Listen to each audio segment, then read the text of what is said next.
Hi and welcome to Adventures with the Mulleys. My name's Tommy and I'm here at the Robinson's Cabo Verde and I'm checking out a double room. Yeah, double room is really smart. Love the way that the bathroom is all open.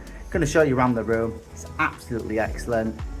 Expectations, oh god, they've been exceeded.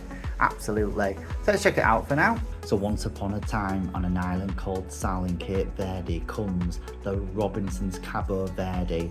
Now this is the double standard room, 6016. Brilliant room, absolutely brilliant. Lovely neutral colours and everything, nice and spacious. You've got your twin bed converts into a double. It's just fabulous, absolutely great. The bed's lovely and comfortable, and also with the room as well does come USB sockets as well, which is always great in this day and age. You don't have to find that bloody adapter there. In the room as well, you've got air conditioning, which is adjustable. You've got your tea and coffee making facility, and a very important fridge. In this day and age we need one, and just in case we've been to shops and got some coffee bags or something like that. Bathroom is lovely and big as well. You've got the big mirror that opens it all up and everything. You've got your single sink.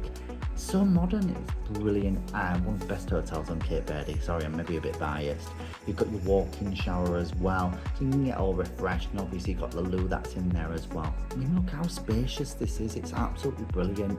The room does come with a TV as well, so you can chill in bed and watch a bit of telly, or you can head off all to the terrace. So this is a ground floor room.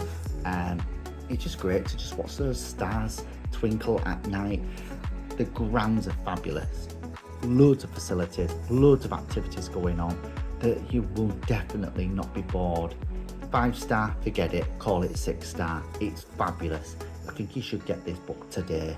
It's wonderful. So thank you for watching Adventures of the Mulleys. My name's Tommy, but for now, ciao.